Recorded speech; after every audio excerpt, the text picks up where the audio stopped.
Salut, c'est Aslak, bienvenue dans la Funforge.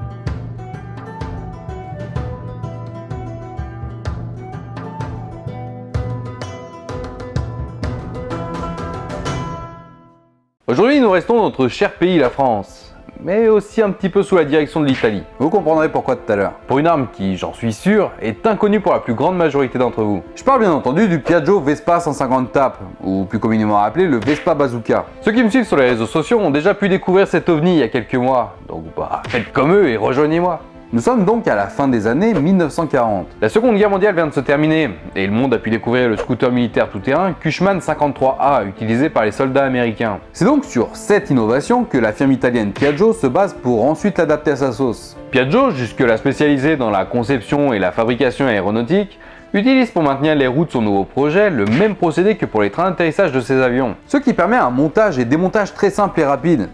Et après de nombreuses heures de travail, le tout nouveau scooter Piaggio était né. Puis lorsque l'équipe propose le prototype au patron de l'entreprise, Enrico Piaggio, ce dernier s'exclame « Oh, una Vespa !» ce qui signifie « Oh, une guêpe !» Le prototype était d'une peinture jaune, et la partie avant était reliée à la partie arrière de l'engin par une simple petite plateforme, faisant étrangement penser au corps d'une guêpe. C'est ainsi que le mythique scooter Vespa était né. C'est donc après avoir vu le carton commercial du Vespa que le ministère français de la Défense, qui était déjà séduit par les résultats sur le champ de bataille du Cushman 53A américain, fait une demande particulière à l'ACMA, une entreprise qui possédait déjà la licence de fabrication du Vespa en France. Le deal, c'était de mettre au point un véhicule destiné à être parachuté pour aider les troupes françaises du CFO lors de la guerre d'Indochine, pour lutter contre la lourde artillerie fournie par la Chine et les Soviétiques. Les forêts étant trop denses pour permettre de détruire ces cibles par avion, il leur fallait un véhicule léger et facile à manœuvrer. ACMA se base donc sur le modèle phare de cette époque, le Vespa 150, tout en gardant en tête que les troupes avaient besoin d'une arme anti-blindage. Puis en 1955, le Vespa 150 TAP était né.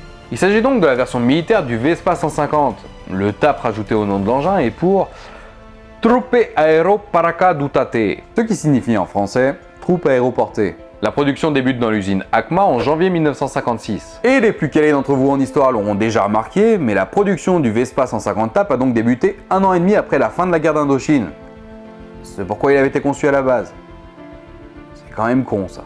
Mais qu'à cela ne tienne, la guerre d'Algérie avait déjà débuté. Alors pour ne pas perdre tout l'argent investi, le ministère de la Défense décida d'utiliser ce nouveau véhicule en Algérie. La couleur camouflage a donc été modifiée en cours de route, pour passer du vert à la couleur sable, mais adaptée pour l'Algérie. ACMA réussit ainsi à sortir de son usine entre 600 et 800 Vespa 150 TAP en deux versions, le TAP 56 et le TAP 59, correspondant à leur année de mise au point. Seuls quelques légers détails permettent d'identifier la version, mais ça concerne plutôt les collectionneurs ça. Mais pour en revenir au sujet principal de cette vidéo, et maintenant que nous avons découvert l'origine de sa fabrication, il est temps de s'intéresser de plus près à sa composition. Le Vespa 150 TAP est donc composé, comme je le disais tout à l'heure, de la version de base du Vespa 150. Et d'ailleurs, le 150 c'est pour la cylindrée.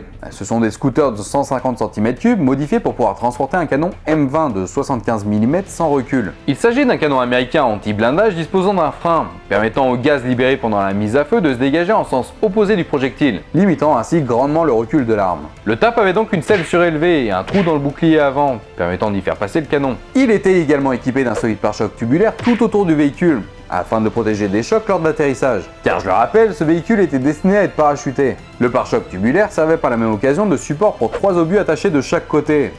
Donc si vous êtes bon en maths, ça fait 6 au total. Attends. Ouais, c'est ça, 6. Le compte est bon. Divers renforts étaient également ajoutés, comme une plaque d'acier pour protéger le moteur et le pot d'échappement. A savoir qu'un chariot spécial à une roue pouvait également être fixé à l'arrière du scooter, pour transporter plus de munitions ou diverses fournitures. Mais même si l'idée pourrait être franchement cool, le canon n'était pas prévu pour pouvoir faire feu pendant le déplacement du véhicule, ni même d'ailleurs en restant sur le véhicule. Le TAP 150 était simplement un engin soi-disant agile et plutôt rapide pour un véhicule militaire de cette époque, destiné à transporter facilement un canon anti-blindage de 75 mm. Il fallait donc, avant de pouvoir faire feu, s'arrêter et remonter le canon. Une fois la cible détruite, il fallait redémonter le canon et le replacer sur le Vespa avant de pouvoir reprendre la route. Il était donc conçu pour pouvoir transporter 2 hommes équipés, dont disons 160 kg. Le canon de 75 mm, qui soit dit en passant avait une portée d'environ 2 km en tir direct, pour un poids d'environ 115 kg, plus 6 obus d'environ 7 kg chacun, donc 42 au total, plus tous les accessoires, tels que les lampes, les filets de camouflage, etc. Donc on va dire environ 30 kg. Et le poids de base du Vespa, qui est environ de 100 kg. Ce qui nous fait un poids total d'environ 450 kg. Pour un petit scooter, je vous rappelle. Et malgré ce poids, il parvenait quand même à rouler à environ 65 km/h. C'est plutôt pas dégueu. Bien que d'après les témoignages de soldats, il passait plus de temps à côté du Vespa à le pousser plutôt que dessus. Petit point maintenant sur le canon en lui-même. C'est donc un canon M20 américain tirant des obus de 75 mm. Ces obus, comme je le disais tout à l'heure, ont une portée en tir direct de 2 km pour une vitesse de 330 mètres par seconde, pour une cadence théorique de 10 tirs par minute. Ces obus étaient étudiés pour perforer le blindage, et étaient donc capables de perforer une couche d'acier pouvant aller jusqu'à 1 mètre d'épaisseur. Mais alors, pourquoi avec une telle arme à disposition, il y en a eu si peu de produits? Je le rappelle, seulement 600 à 800 Vespa 150 tables sont sortis de l'usine ACMA. Et ben apparemment, l'engin était quand même vachement plus pratique sur le papier que dans l'action. Sa force aurait sans doute été bien plus utile pendant la guerre d'Indochine, plutôt qu'en Algérie. Ce qui explique aussi peut-être pourquoi si peu ont été produits. Mais aussi le manque de souplesse dans les manœuvres, dû au poids de l'engin forcément, ainsi que les différents problèmes techniques que les soldats rencontraient. En partie dû à la poussière et au sable du sol algérien, que les moteurs n'appréciaient pas plus que ça. Bref, c'était sur le papier en tout cas une idée ingénieuse. Mais à cause du temps de fabrication et du changement d'environnement par rapport à ce pourquoi il a été fait à la base, on fait que le Vespa 150 TAP est tombé petit à petit dans l'oubli. Enfin, tombé dans l'oubli oui et non. Il n'a plus été utilisé après ça.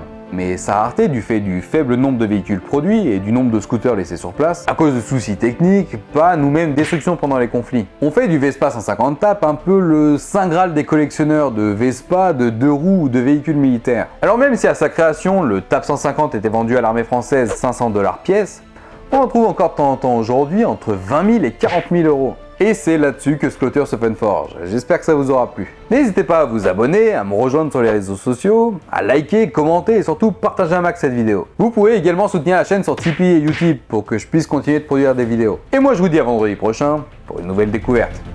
Salut!